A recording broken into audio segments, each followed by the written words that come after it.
Hey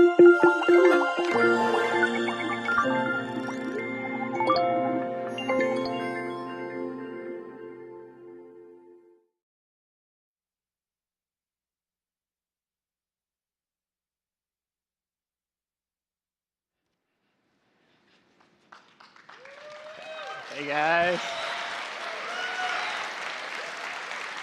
Thank you. Thanks for coming by, guys. Welcome to Designing Fluid Interfaces. My name is Chan, and I work on the human interface team here at Apple. And most recently, I worked on this, the fluid gestural interface for iPhone X. So me, Marcos, and Nathan, we want to share a little bit about what we learned working on this and other projects like this in the past. So the question we ask ourselves a lot is, what actually makes an interface feel fluid? And we've noticed that a lot of people actually describe it differently. You know, sometimes when people actually try this stuff, when we show them a demo, when they try it and they hold it in their hands, they sometimes say it feels fast, or other people sometimes say it feels smooth.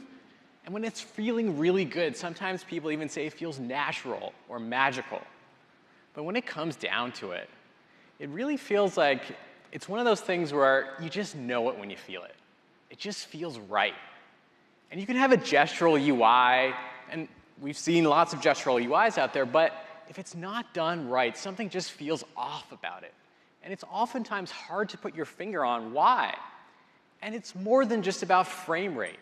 You know, so you can have something chugging along at a nice 60 frames per second, but it just feels off. So what gives us this feeling? Well, we think it boils down to when a tool feels like an extension of your mind. An extension of your mind. So why is this important? Well, if you look at it, the iPhone is a tool, right? It's a hand tool for information and communication. And it works by marrying our tactile senses with our sense of vision.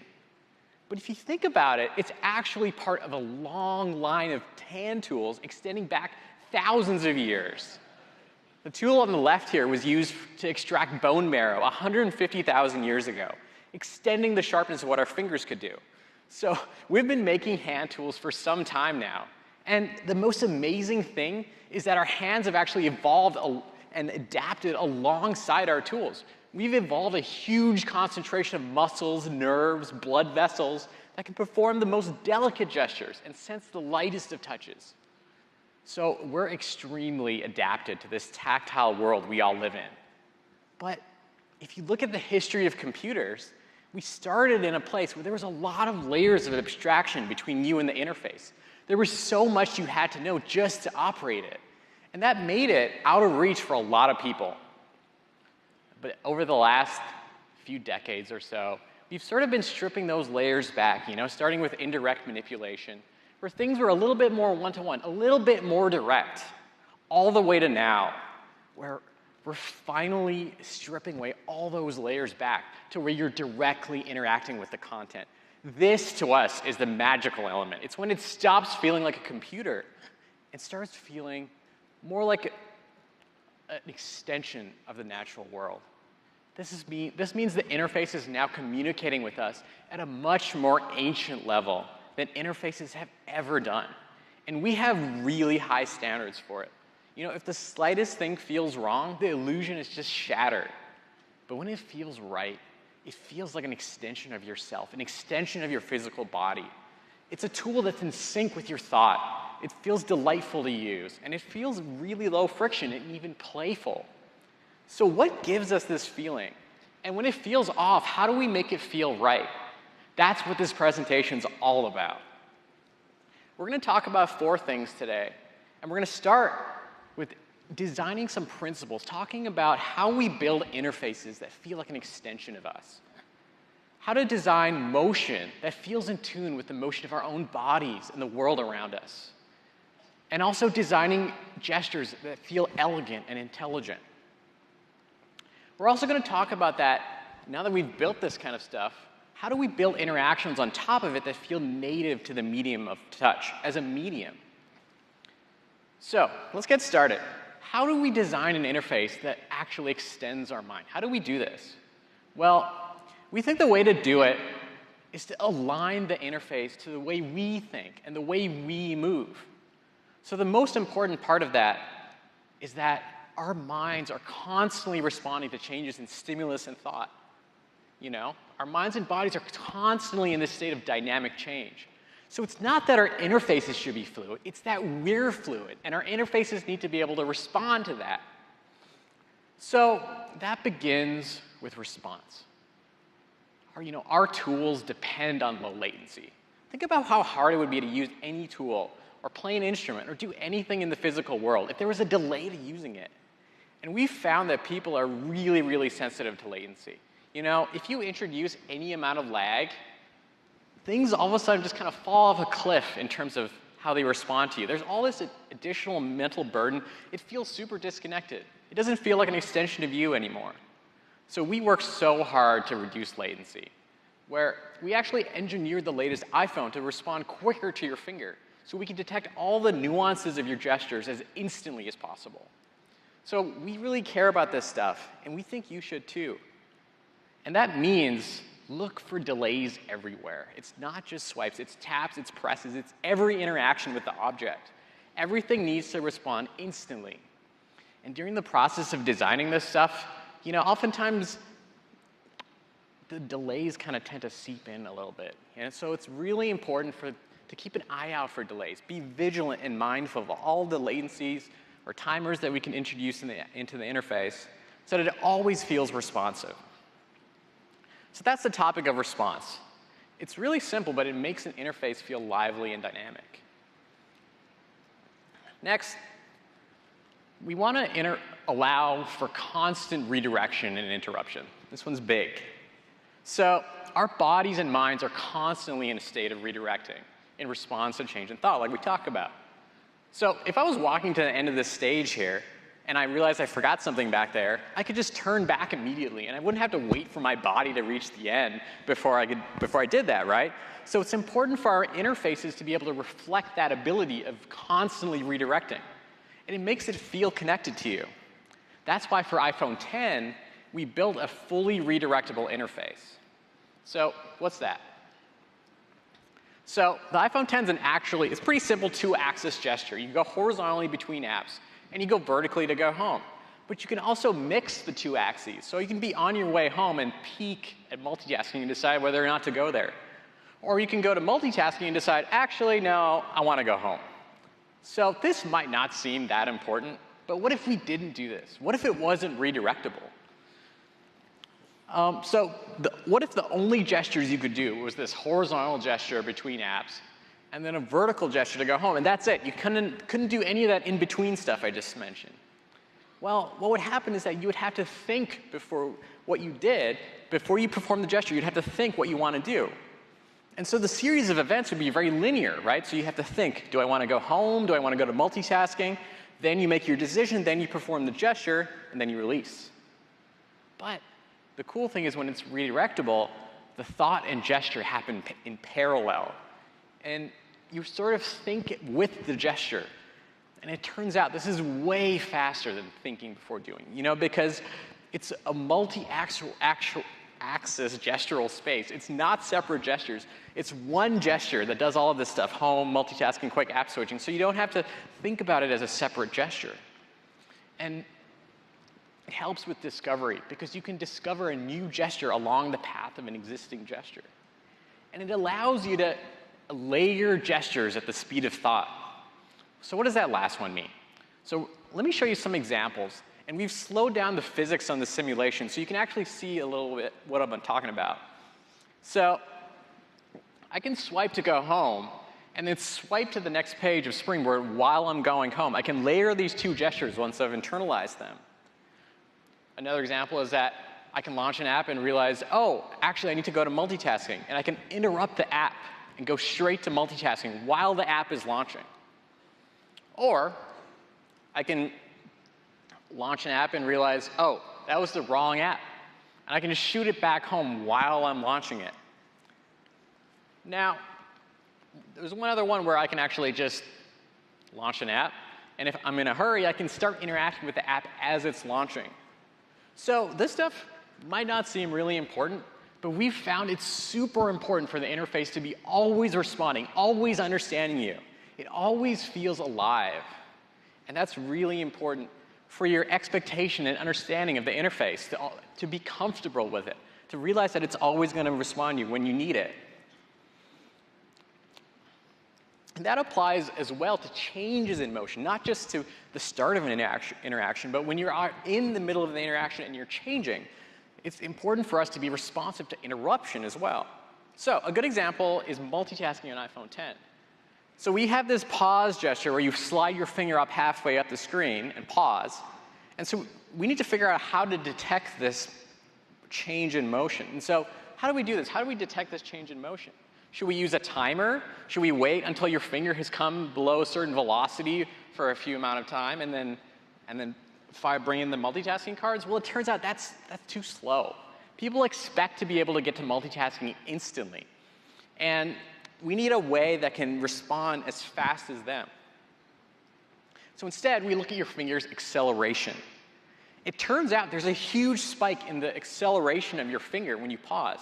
And actually, the faster you stop, the faster we can detect it. So it's actually responding to the change in motion as fast as we know how, instead of waiting for some timer. So this is a good example of responding to redirection as fast as possible. So this is the concept of interruption and redirection. This stuff makes the interface feel really, really connected to you. Next, we want to talk a little bit about the architecture of the interface, how you lay it out conceptually. And we think when you're doing that, it's important to maintain spatial consistency throughout movement. What does that mean? This kind of mimics the way our object persistence memory works in the real world. So things smoothly leave and enter our perception in symmetric paths. So if something disappears one way, we expect it to emerge from where it came, right? So if I walked off this stage this way and then emerged that way, you'd be pretty amazed, right? Because that's impossible. So we want to play into this consistent sense of space that we all have in the world. And so what that means is if something is going out of view in your interface and coming back into view, it should do so in symmetric paths. It should have a consistent off-screen path as it enters and leaves. A good example of this is actually iOS navigation. When I tap on an element in this list here, it slides in from the right. When I tap the back button, it goes back to the right. It's a symmetric path. Each element has a consistent place where it lives at both states. This also reinforces the gesture. If I choose to slide it myself to the right, because I know that's where it lives, I can do that. It's expected. So what if we didn't do this? Here's an example where when I tap on something, it slides in, and then when I hit back, it goes down, and it feels disconnected and confusing, right? It feels like I'm sending it somewhere. In fact, if I wanted to communicate that I was sending it somewhere, this is how I could do it, right? So that's the topic of spatial consistency. It helps the gesture feel aligned with our spatial understanding of the world. Now, the next one is to hint in the direction of the gesture. You know, we humans are always kind of predicting the next few steps of our experience.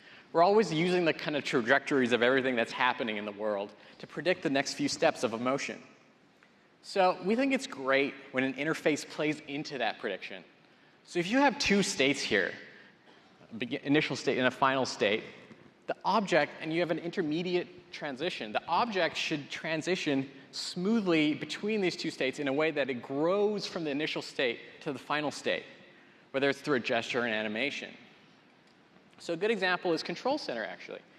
We have these modules here in Control Center where as you press, they grow up and out towards your finger in the direction of the final state where it actually finally just pops open. So that's hinting. It makes the gestures feel expected and predictable. Now, the next important principle is to keep touch interactions lightweight. You know, the lightness of multi-touch is one of the most underrated aspects of it, I think. It enables the airy swipes and scrolls and all the taps and stuff that we are all used to. It's all super lightweight. But we also want to amplify their motion. We want to take a small input and make a big output to give that satisfying feeling of moving or throwing something and having a magnified result. So how does this apply to our interfaces? Well, it starts with a short interaction, a short, lightweight interaction.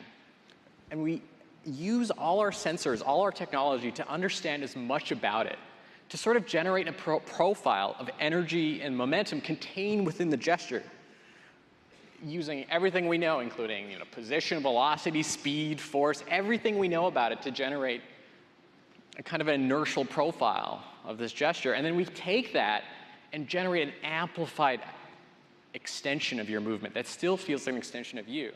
So you get that satisfying result with a light interaction.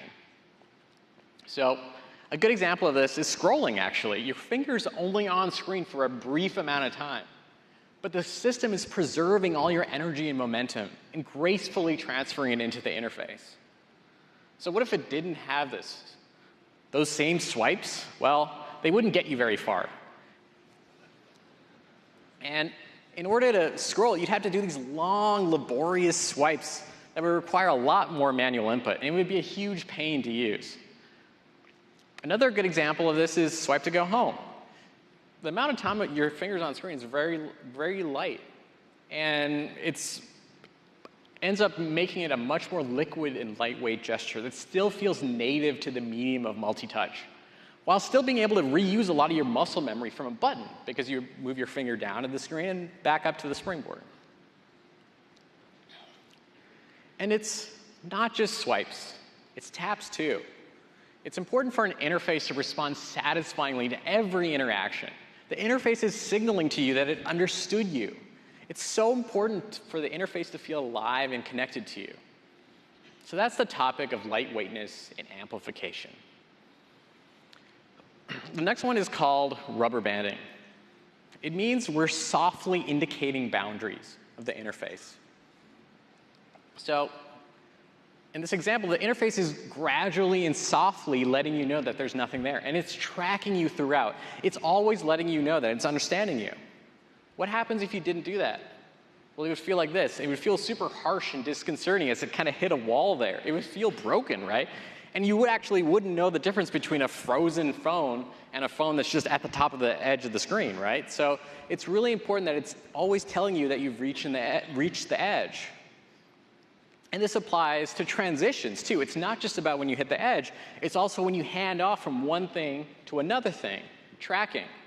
So a good example of this is when you transition from sliding up the dock to sliding up the app.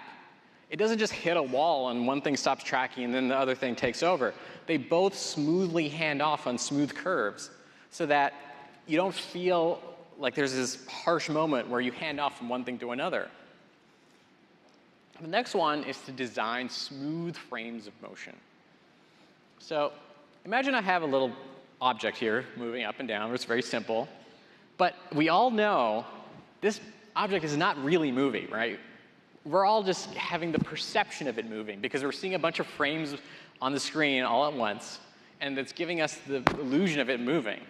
So if we took all those frames of motion and kind of spread them out here, and we see the ball's motion over time, the thing that we're concerned about is right around here, where there's too much visual change between the adjacent frames. This is when the perception of the interface becomes a little choppy. You get this visual strobing.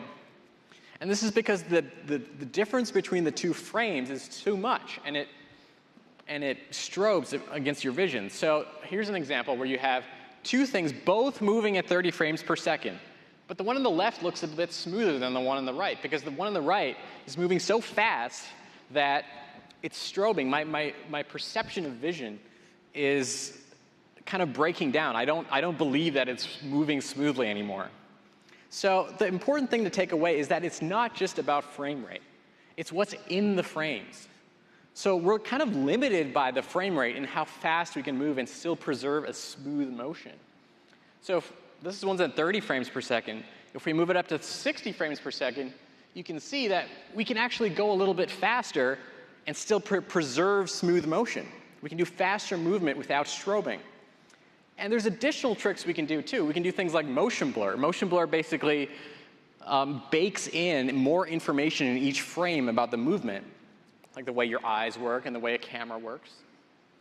You can also take a page from 2D animation in video games by stretching. This technique called motion stretching stretches the content in each frame to provide this elastic look as it moves with velocity. And so in motion, it kind of looks like this.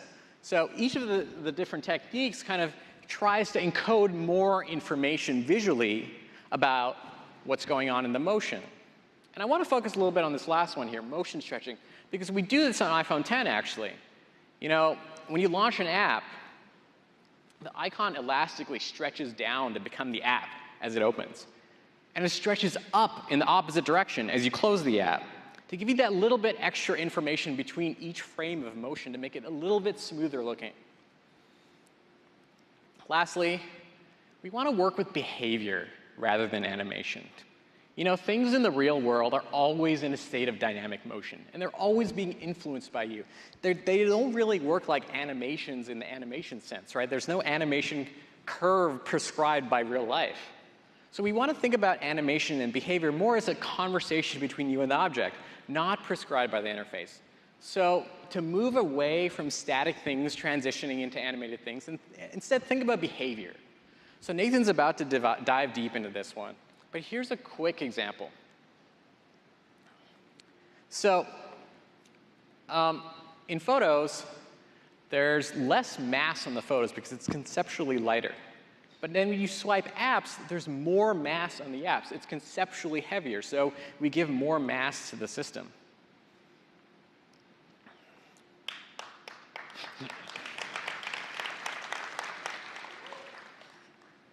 So that's a little bit about how to design interfaces that think and work like us. It starts with response, to make things feel connected to you and to accommodate the way our minds are constantly in motion. To maintain spatial consistency, to reinforce a consistent sense of space and its symmetric transitions within that space. And to hint in the direction of the gesture, to play into our prediction of the future. And to maintain lightweight interactions, but amplify their output, to get that satisfying response while still keeping the interaction airy and lightweight. And to have soft boundaries and edges to the interface, for the interface is always gracefully responding to you, even when you hit an edge or transition from tracking one thing to tracking the other. And to design smooth dynamic behavior that works in concert with you. So that's some principles for how to approach building interfaces that feel like an extension of our minds. So let's dive in a little deeper. I'm going to turn it over to Nathan DeVries, my colleague, to talk about designing motion in a way that feels connected to the motion of both you and the natural world.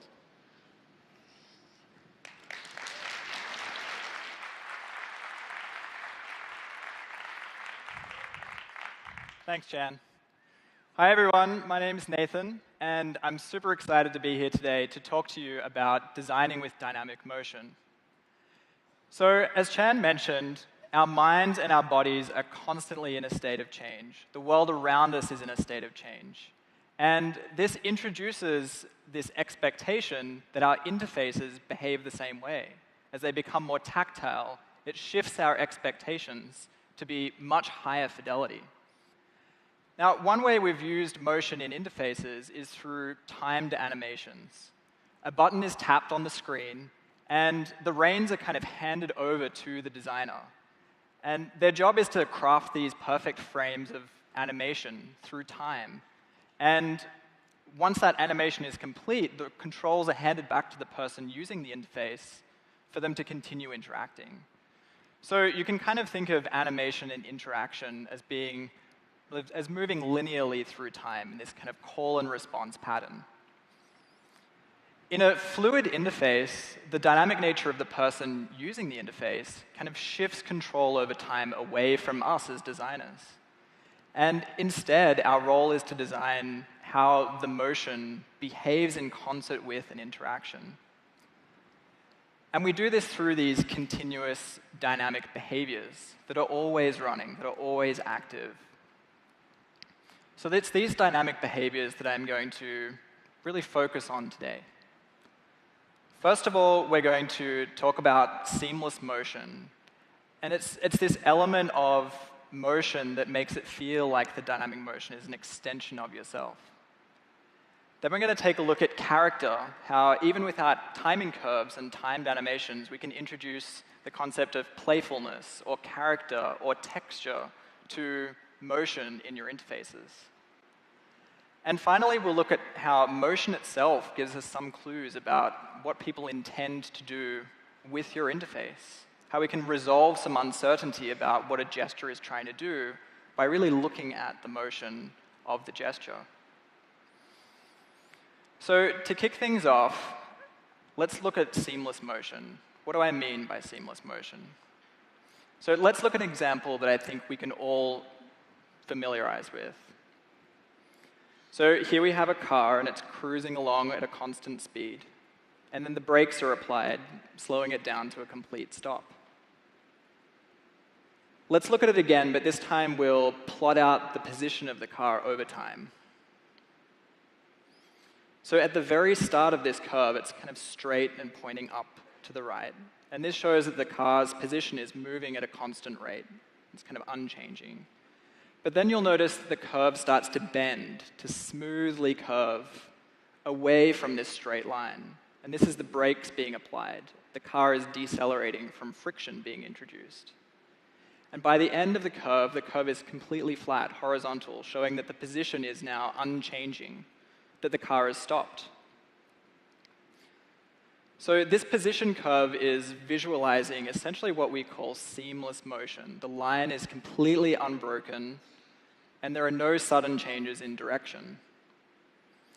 So it's smooth and it's seamless, even when actually new dynamic behaviors are being introduced to the motion of the car, like a brake, which is applying friction to the car. And even when the car comes to a complete stop, you'll notice that the curve is completely smooth. There's this indiscernible quality to it. You can't tell when the car precisely stopped. So why am I talking about cars? This is a talk about fluid interfaces, right? So we feel like the characteristics of the physical world make for great behaviors. Everyone in this room finds the car example so simple because we have a shared understanding or a shared intuition for how an object like a car moves through the world. And this makes it a great reference point.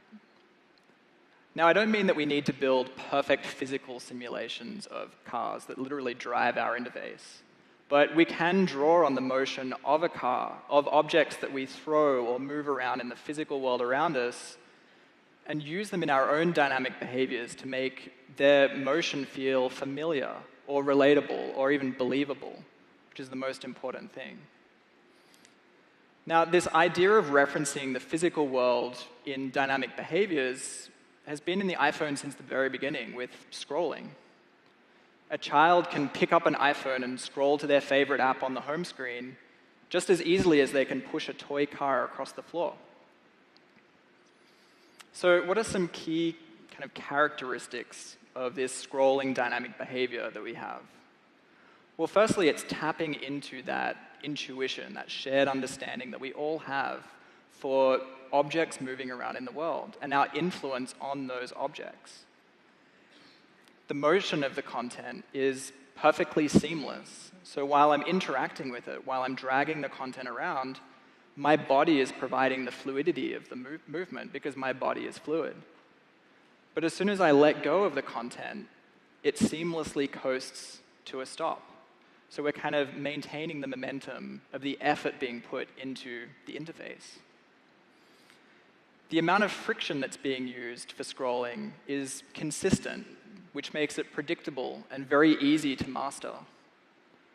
And finally, the content comes to an imperceptible stop, kind of like the car, not really knowing precisely when it came to a stop. And we feel that this distinct lack of an ending kind of reinforces this idea that the content is always moving and always able to move. So while content is scrolling, it makes it feel like you can just put your finger down again and continue scrolling. You don't have to wait for anything to finish. So there are innumerable characteristics of the physical world that would make for great behaviors. We don't have time to talk about them all, but I'd like to focus on this next one because we personally find it incredibly indispensable in our own design work. So materials like this beautiful flower here, the natural fibers of this flower, have this organic characteristic called elasticity. And elasticity is this tendency for a material to gracefully return into a resting state once stress or strain is removed. Our own bodies are incredibly elastic. Now, we're capable of running incredibly long distances, not because of the strength of our muscles, but because of their ability to relax. It's their elasticity that's doing this. So our muscles contract and relax once stress and strain is removed, and this is how we conserve energy. It makes us feel natural and organic. This same elasticity is used in iPhone X. Tap an icon on the home screen, and an elastic behavior is pulling the app towards you, bringing it exactly where you want it to be. And when you swipe from the bottom, the app is placed back on the home screen in its perfect position. We also use elasticity in scrolling. So if I scroll too far and rubber band, like Chan was talking about, when you let go, the content uses elasticity to pull back within the boundaries, helping you get it into this resting position, ready for the next time you want to scroll. So let's dig in a little deeper on how this elasticity works behind the scenes. You can think of the scrolling content as a ball attached to a spring. On one end of the spring is the current value. This is where the content is on the display. And the other end of the spring is where the content wants to go because of its elasticity. So you've got this spring that's pulling the current value towards the target. This behavior is influencing the position of the content. Now, the spring is essentially pulling that current value towards the target. And what's interesting about a spring is it does this seamlessly. The seamlessness is kind of built in to the behavior. And this is what makes them such versatile tools for doing fluid interface design, is that you kind of get this stuff for free. It's baked into the behavior itself. So we love this behavior of a value moving towards a target. We can just tell the ball where to go, and we'll get this seamless motion of the ball moving towards the target. But we want a little bit more control over how fast it moves and whether it overshoots. So how do we do that? Well, we could give the ball a little more mass, like make it bigger or make it heavier. And if we do that, then it changes the inertia of the ball, or its willingness to want to start moving, or maybe its unwillingness to want to stop moving. And you end up with this little overshoot that happens. Another property that we could change is the stiffness of the spring, or the tensile strength of the spring. And what this does is it affects the force that's being applied to the ball, changing how quickly it moves towards the target. And finally, much like the car and the braking of a car, we can change the damping or the friction of the surface that the ball is sitting on. And this will act as kind of a brake that slows the ball down over time, also affecting our ability to overshoot. So the physical properties of a ball and a spring are kind of physics class material, right? It's super useful in a scientific context, but we've found that in our own design work, they can be a little bit overwhelming or unwieldy for controlling the behavior of objects on the screen. So we think our design tools should have a bit of a human interface to them, that they need to reflect the needs of the designer that's using the tool. And so how do we go about that? How do we simplify these properties down to make it more design-friendly?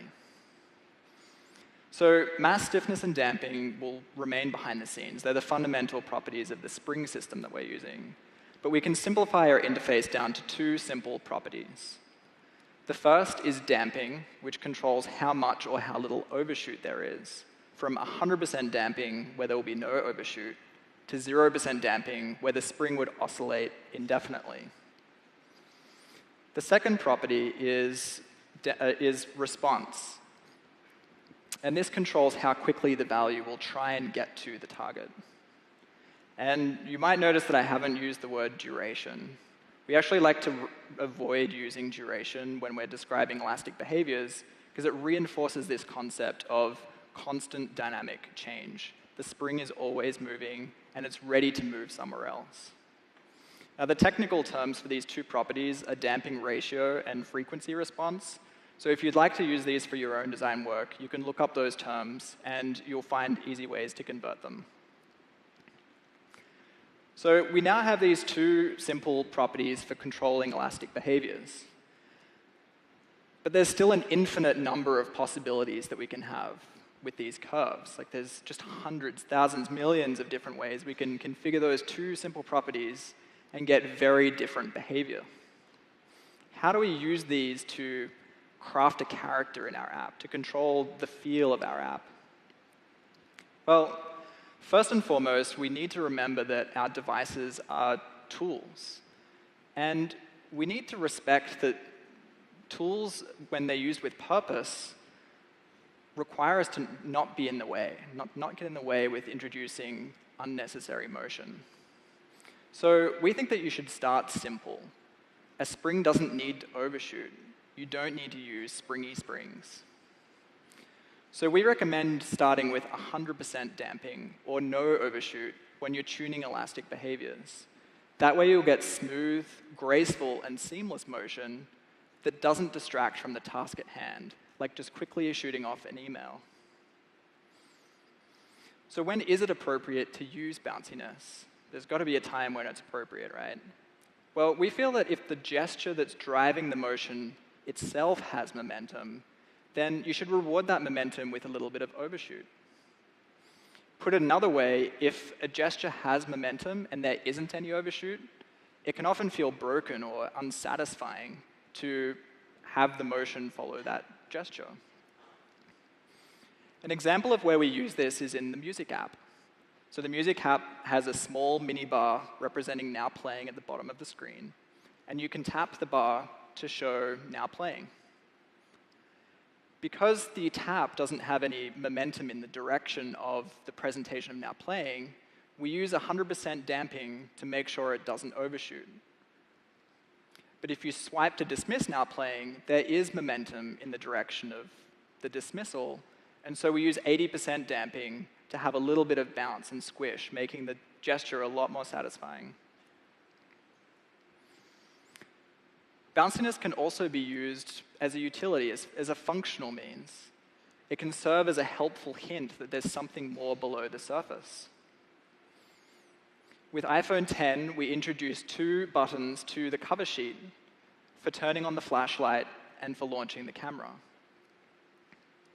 To avoid accidentally turning on the flashlight by mistake, we require a more intentional gesture to activate the flashlight. But if you don't know that there's a more intentional gesture needed to activate it, when you tap on the button, it responds with bounciness, has this kind of playful feel to it. And that hint is teaching you not only that the button is working, that it's responding to you, but it's kind of teaching you that if you press just a little bit more firmly, it'll activate. It's like teaching you. It's hinting in the direction of the motion. So bounciness can be used to indicate this kind of thing. Now, so far we've been talking about using motion to move things around or to change their scale, change their visual representation on the screen. But we perceive motion in many different ways, through changes in light and color, or texture and feel, or even sound, many other sensations that our senses can detect. We feel this is an opportunity to go even further, go beyond motion when you're tuning the character of your app. By combining dynamic behaviors for motion with dynamic behaviors for sound and haptics, you can really fundamentally change the way an interface feels.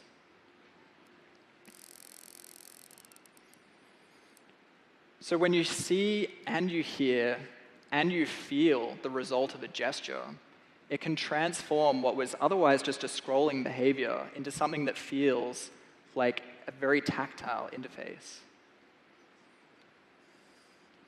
Now, there's one final note I want you thinking about when you're crafting the character of your app. And that's that it feels cohesive, that you're staying in character. Now, what does this mean? So even within your app or across the whole system, it's important that you treat behaviors as a family of behaviors. So in scrolling, for example, when I scroll down a page using a scrolling behavior, and then I tap the status bar to scroll to the top of the page using an elastic behavior, in both cases, the page itself feels like it's moving in the same way. That it has the same behavior, even though two different types of behaviors are driving its motion, influencing its motion. Now, this extends beyond a single interaction like scrolling. It applies to your whole app. If you have a playful app, then you should embrace that character and make your whole app feel the same way, so that people, once they learn one behavior of your app, they can pick up another behavior really easily, because we learn through repetition, and what we learn bleeds over into other behaviors.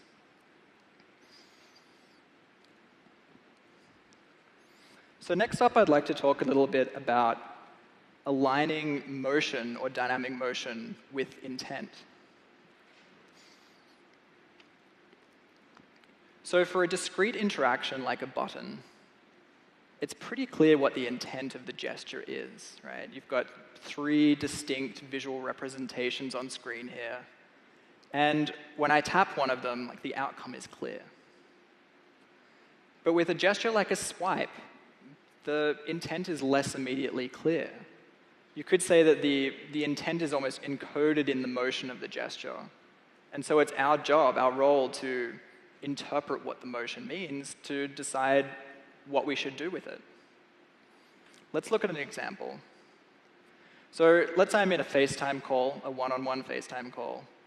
And in FaceTime, we have a small video representation of yourself in the corner of the screen. And this is so that I can see what the person on the other end sees. We call this floating video the PIP, short for picture-in-picture. Now, we give the PIP a floating appearance to make it clear that it can be moved. And it can be moved to any corner of the screen with just a really lightweight flick. So if we compare that to the play, pause, and skip buttons, like, what's the difference here? So in this case, there's actually 4 invisible regions that we're dealing with.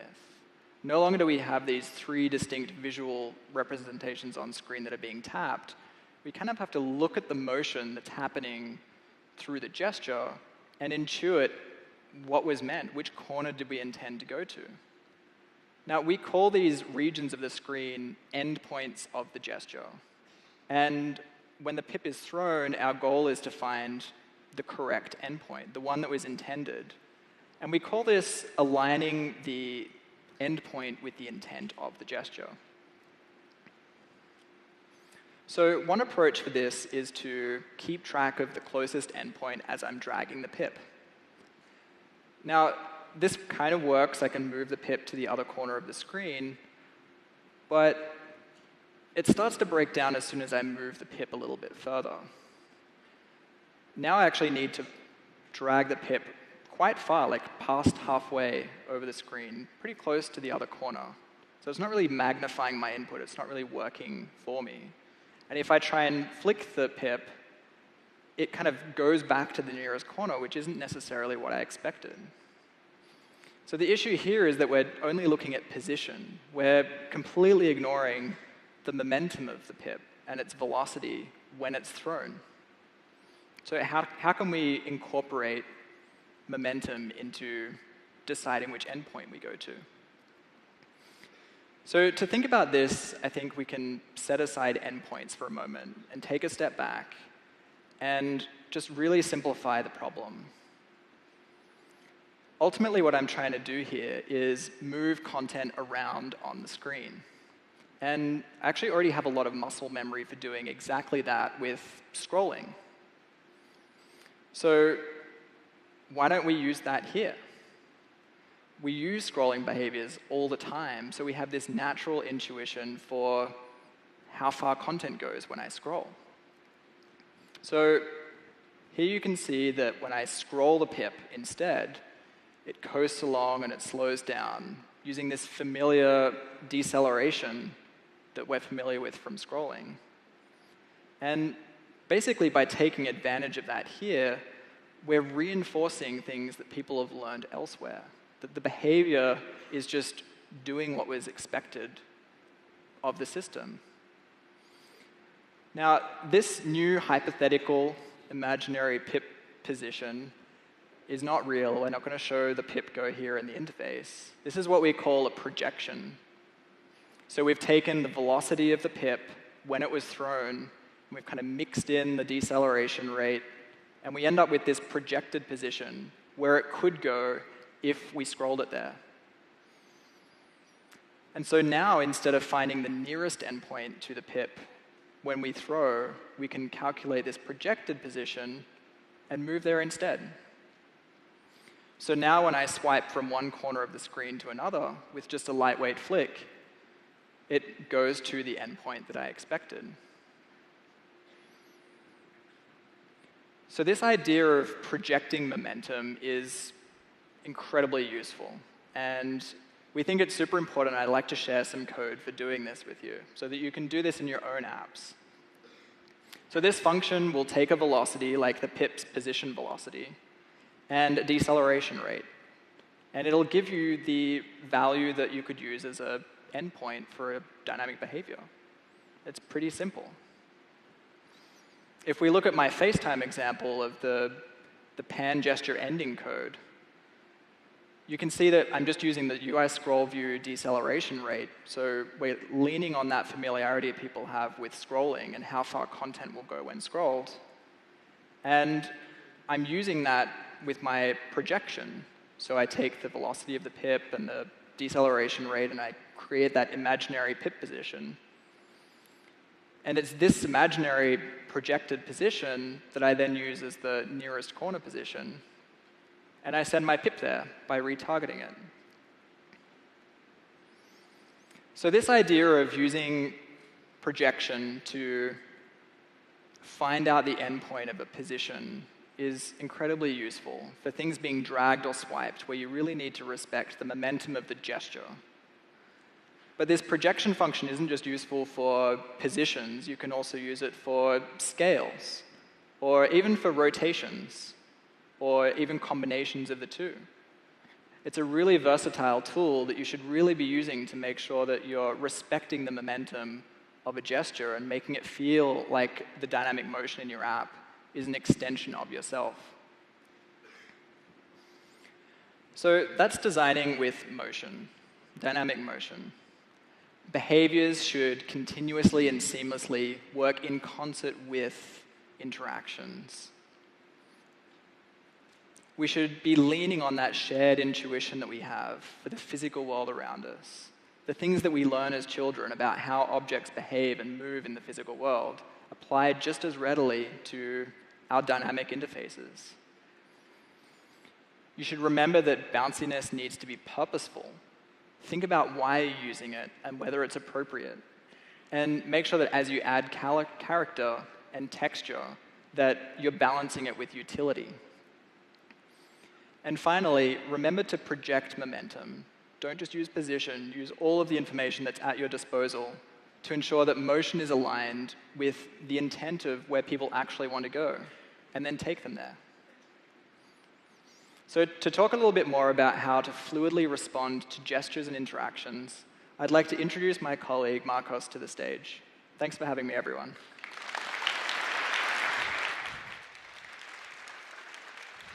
That was great. Thanks, Nathan.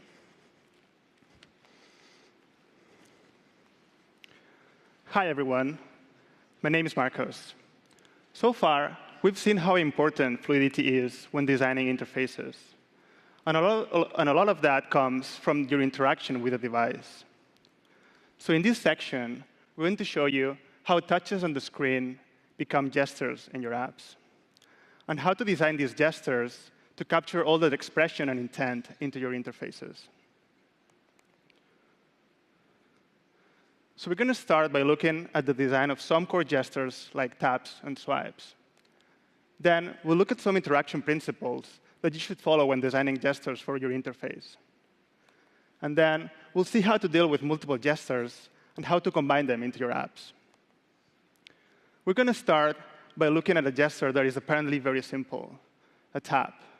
You would think that a tap is something that doesn't have to be designed, but you'll see how its behavior has more nuances than it seems. In our example, we're going to look at tapping on a button, in this case, on the calculator app. The first thing to remember is that the button should highlight immediately when I touch down on it. This shows me the button is working and that the system is reacting to my gesture. But we shouldn't confirm the tap until my touch goes up. The next thing to remember is to create an extra margin around the tap area. This extra margin will make our taps more comfortable and avoid accidental cancellations if the touch moves during the interaction. And like my colleague Chan was saying, I should be able to change my mind after I've touched down on the button. So if I drag my finger outside the tap area and lift it, I can cancel the tap. The same way, if I swipe it back on the button should highlight again and let me confirm the tap. The next gesture we're going to talk about is a swipe. Swipes are one of the core gestures of iOS, and they're used for multiple actions like scrolling, dragging, and paging. But no matter what you use it for or how you call it, the core principles of the gesture are always the same. In this example, we're going to use a swipe to drag this image to the right. So the interaction starts the moment I touch down on the image with intention to drag it. But before we can be sure it's a swipe, the touch has to move a certain distance. We do that to differentiate swipes from other gestures. This distance is called hysteresis, and it's usually 10 points on iOS. So once the touch reaches this distance, the swipe begins. This is also a good moment to decide the direction of the swipe, if it's horizontal or vertical, for instance. We don't really need it for our example, but it's very useful in some situations. So now that the swipe has been detected, this is the initial position of our gesture. After this moment, the touch and the image should stay together and move as one thing. We should respect the relative position and never use the center of the image as the dragging point. During the drag, we should also keep track of the position and speed of the touch. So when the drag is over, we don't use the last position. We use the history of the touch to ensure that all the motion is transferred fluidly into the image. So as we've seen, touch and content should move together. One-to-one tracking is extremely important. When swiping or dragging, the content should stay attached to the gesture. This is one of the principles of iOS. It enables scrolling and makes the device feel natural and intuitive. It's so recognizable and expected that the moment the touch and content stop tracking one-to-one, we immediately notice it. And in the case of scrolling, it shows us that we've reached the end of the content. But one-to-one tracking is not limited to touch screens. For instance, the Now Playing UI on the Apple TV was designed around this concept. So even if the touch is not manipulating the content directly, having a direct connection between the gesture and the interface puts you in control of the action and makes the interaction intuitive. Another core principle when designing gestures is to provide continuous feedback during the interaction. And this is not just limited to swipes or drags. It applies to all interactions. So if we look again at the flashlight button on the iPhone X, the size of the button changes based on the pressure of my touch. And this gives me a confirmation of my action.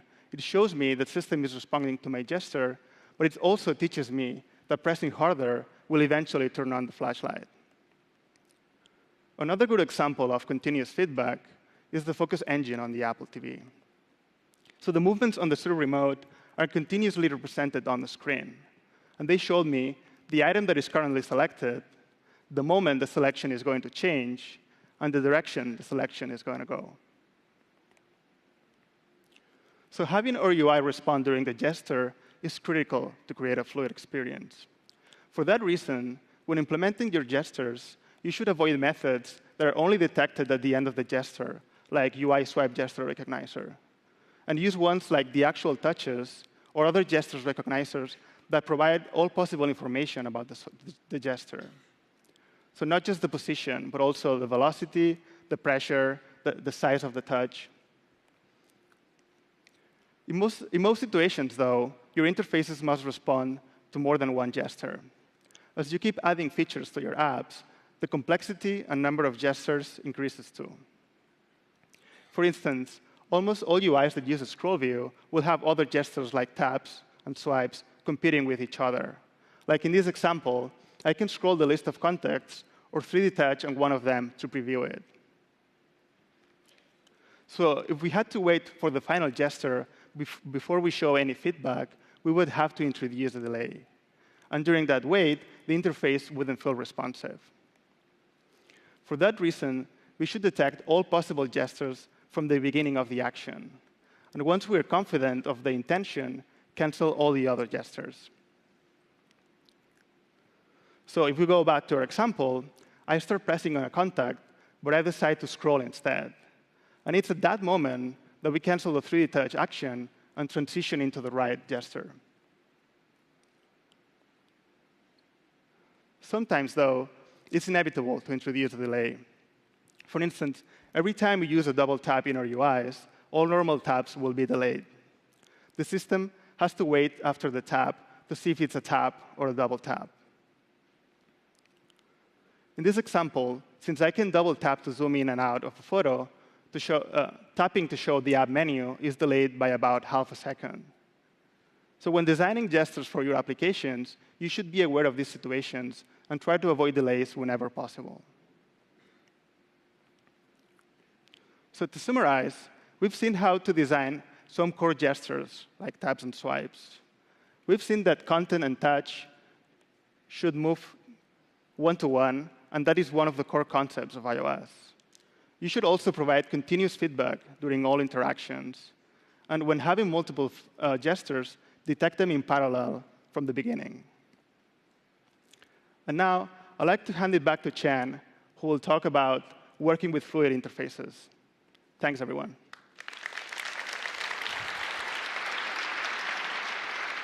Nice job. All right, I'm back.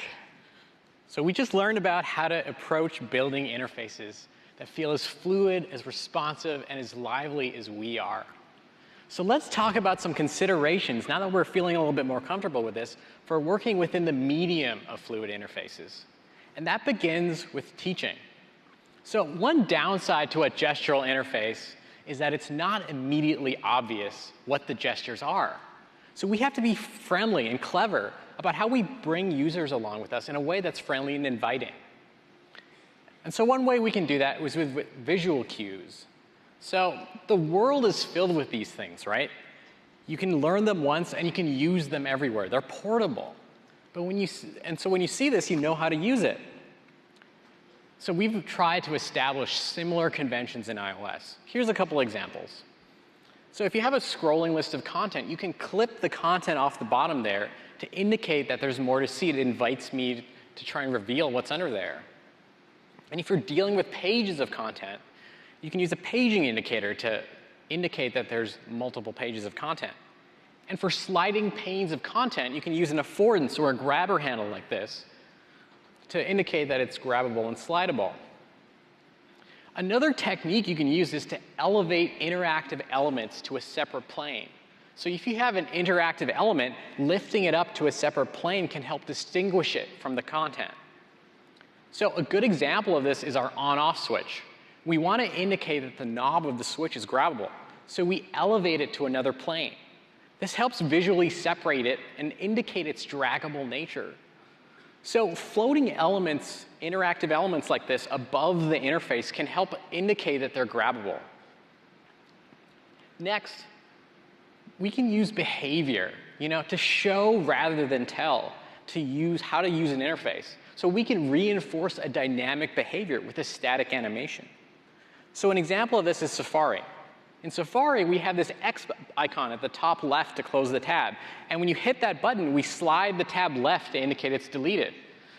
This hints to me that I can slide it myself to the left. and accomplish the same action of deleting the tab through a gesture. So by keeping the discrete animation and the gesture aligned, we can use one to teach the other. And there's another technique we can use, which is explanations. This is when you just explicitly tell users how to use a gesture. So this is best when used sparingly, but it's best when you have one gesture that's used repeatedly in a bunch of places. And you explain it once up front, and then just keep using it and keep reinforcing it. Don't use it for a gesture that's used only intermittently. People won't remember that. Now, I want to talk a little bit about fun and playfulness, because this is one of the most important aspects of a fluid interface. And it only happens when you nail everything. It's a natural consequence of a fluid interface. It's when the interface is responding instantly and satisfyingly, when it's redirectable and forgiving, when the motion and gestures are smooth, everything we just talked about. The interface starts to feel in sync with you. And something magical happens where you don't feel like you need to learn the interface, you feel like you're discovering the interface. And so we think it's great when we allow people to discover the interface through play. And it doesn't even feel like they're learning it. It feels fun. So people love playing with stuff. So we think it's great to play into our natural fiddle factor. You know, play is our minds internalizing the feel of an interface. So it's great when we're building this stuff, when we're prototyping it, just to build it. You know, play with it yourself. See how you fiddle with it. You know, hand it to others. See how they play with it. And think about how you can reinforce that with something like an animation or behavior, an explanation. And it's surprising how far play can go in having an interface teach itself to people. Let's talk a little bit about fluidity as a medium, how we actually go about building this stuff. You know, we think interfaces like this are a unique medium, and it's important that we approach it right. So the first thing is to design the interactions to be inseparable from the visuals, not an afterthought. The interaction design should be done in concert with the visuals. You shouldn't be able to even tell where one ends and another begins. And it's really important that we build demos of this stuff. An interactive demo, really think, is worth 1,000,000 static designs. Not just to show other people, but to also understand the true nature of the interface yourself. And when you prototype this stuff, it's so valuable for you because you get to almost discover the interface as you're building it. You know, this technique is actually how we built the iPhone X interface. And it's really important because it also sets a goal for the implementation. We're so lucky here at Apple that we have this amazing engineering team to build this stuff because it's really hard to build. And it's so important also to have that kind of magical example that reminds yourself and both the engineering teams and yourselves that what it could feel like, you know, and it's really important to kind of remind yourself of that. And it makes, when you actually build it, it makes something that's hard to copy, and it gives your app a unique character. So, you know, multi-touch is such an amazing medium we all get to play in. We get to use technology to interface with people at an ancient tactile level. It's actually really cool. You know, all those principles we talked about today, they're at the core of the design of the iPhone X gestural interface. You know, responsive, redirectable, interruptible gestures, dynamic motion, elegant gesture handling. In a lot of ways, it's kind of the embodiment of what we think a fluid interface could be. When we align the interface to the way we think and move, something kind of magical happens. It really stops feeling like a computer and starts feeling like a seamless extension of us. You know, as we design the future of interfaces, we think it's really important to try to capture our humanity in the technology like this, so that one of the most important tools of humankind is not a burden, but a pleasure and a delight to use. Thank you very much.